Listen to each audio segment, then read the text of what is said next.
It's official. The first pick of the 2025 NBA draft is Cooper Flagg to the Dallas Mavericks.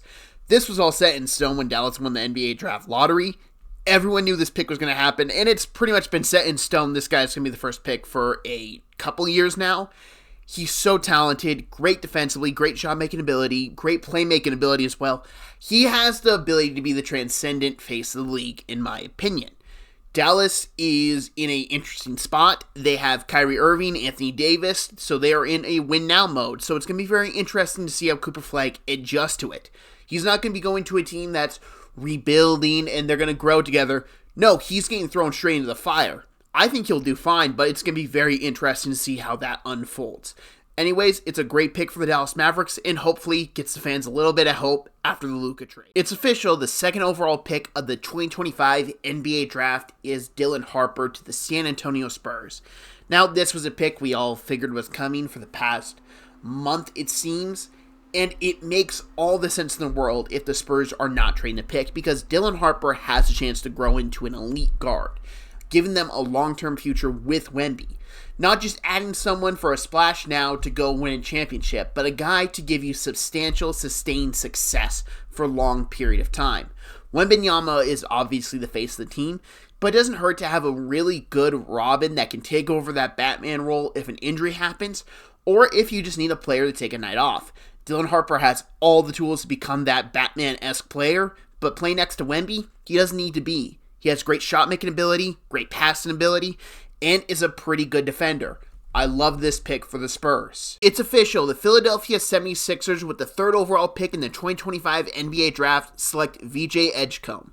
I like this pick, but I also disagree with it because I would have gone Trey Johnson, but I'm okay with VJ Edgecombe because I think he gives the 76ers an established defensive presence on the court. I think he can be a very good plus defender in the NBA, and he has some really good driving capabilities, which will pair nicely with Tyrese Maxey.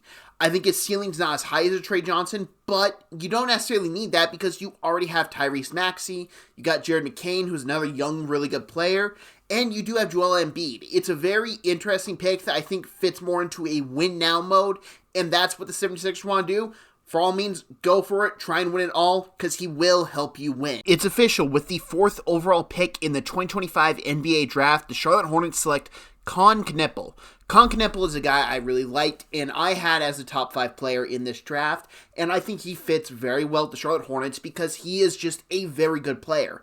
I don't necessarily think he does anything elite, but that's not necessarily what the Hornets need, because with what he brings is a good, sturdy play, has good shot-making ability, and has good defensive ability, plus he can make some playmaking ability. Like, it's not that elite overall, but he does everything so well that you just love him as a player. And that's something the Hornets need, because LaMelo Ball, not a good defender. Brandon Miller, not a good defender. They need someone who can defend, and he can do that. And plus, he will be able to score points, make shots, help them get points on the board.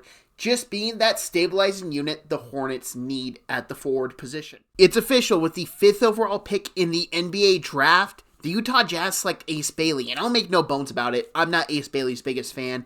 I understand Utah's drafting philosophy here of taking the guy with high potential, but it's also possible he is moved because he is a very sought-after player that you could see Brooklyn try to swing trade for.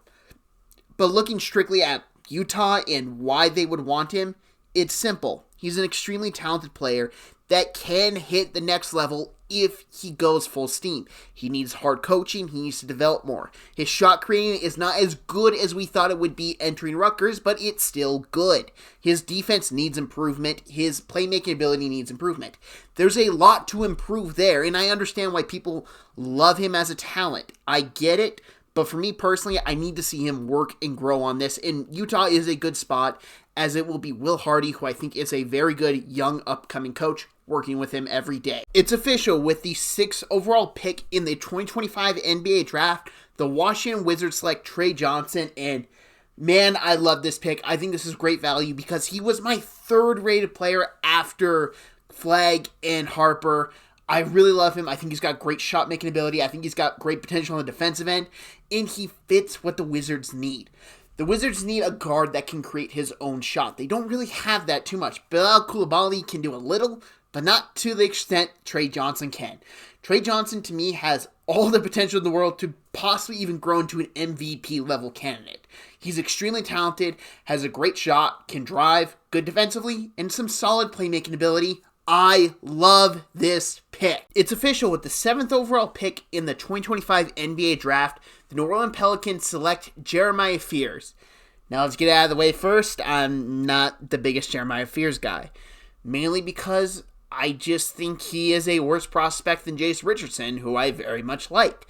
And I don't understand why he is graded higher than Jace. Now, Fears has some good ability. He can cut to the basket very well. He has some decent shot-making ability, and he is on the younger side still, even for an NBA draft prospect, as he entered college a year earlier. Now, I'm still uncertain about him as a player, but he could definitely grow into his body more. He can definitely become a better player. I just can't say I'm gun-ho on the Pelicans pick here in Joe Dumars' first ever NBA draft pick as the GM of the team. This is Igor Denman in 60 seconds or less. Igor Denman is a 6'9" shooting guard.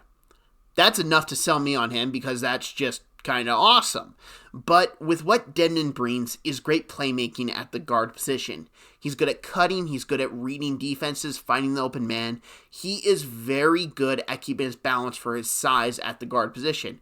A lot of times with guys that big, they have some balance issues. Igor Denman does not get knocked off his feet. He is very sturdy foot and will just be a reliable player on the court. Now, if you have concerns with him, it is shooting. But I've seen Igor Denman have some really good games in where he shot lights out. And those there really stuck in my mind that if you just harness it, that's something special. I'd like to see a team like the Toronto Raptors draft him or someone like that could just use an it factor guy. And I believe Denman can be that it factor if worked with and developed the right way. It's official. With the 9th overall pick in the 2025 NBA draft, the Toronto Raptors select Colin Murray-Boyles, and to me, this season, interesting pick I'm honestly not the biggest fan of. I watched a lot of South Carolina games because I'm a Florida Gator fan. They're in the SEC. I watched them, and never did I ever think he was anything above a second-round player. He never impressed me. His offense capabilities, I think, are just not there. He's got some good defensive ability, but not enough for me to say this is a good top 10 pick. I ultimately really do not like this pick, and I think it's outright just a bad pick by the Toronto Raptors. And if I'm wrong, I'm wrong. I hope he proves me wrong, but I'm just very much not a fan of this pick, and I don't see the direction the Toronto Raptors are going with this pick. It's official. With the 10th overall pick in the 2025 NBA draft, the Phoenix Suns select Kamen Malawach. And I love this pick for the Suns. It's their long-term big answer. Malawach has a shot. He is very much developing it. He has amazing offensive capabilities if he develops properly.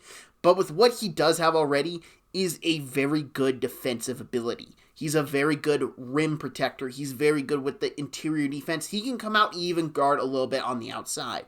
I really love this as a pick because let's say the offense ability doesn't really develop. He's still going to be a high-level defensive center in the league.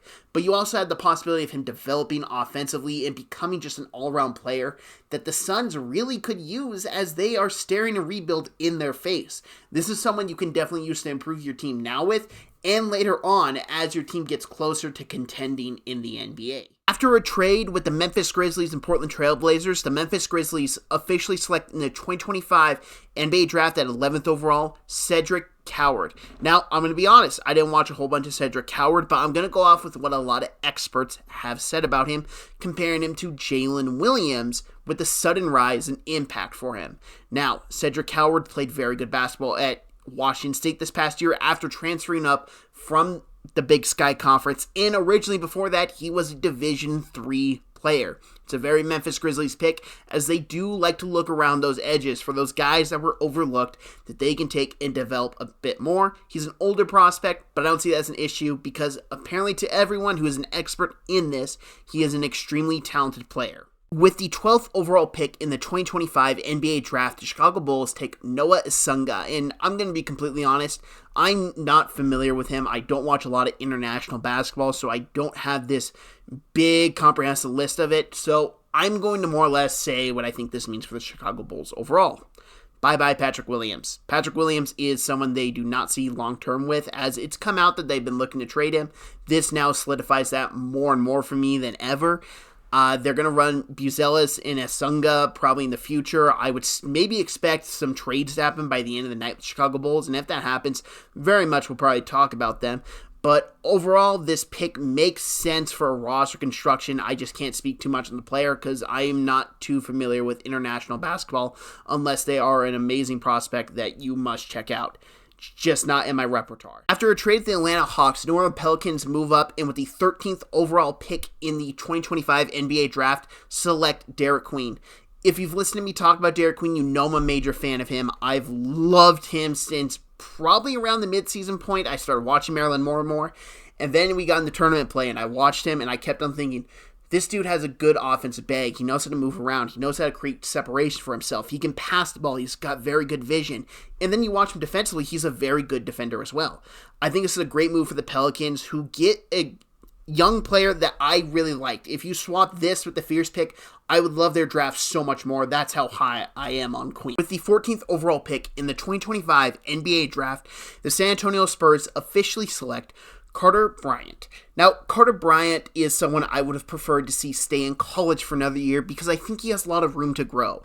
He is a developmental guy to me that I think if he gets the right time, right coaching, all that, can be a very good starter in the NBA. He showed very good splash minutes. When he finally got the time to run at Arizona, he had some offense capabilities, but I really think he has a lot of really good defensive capabilities, and pairing him next to Victor Wembanyama is something I would really like to see in the future, and I think could very well play out very well for the San Antonio Spurs.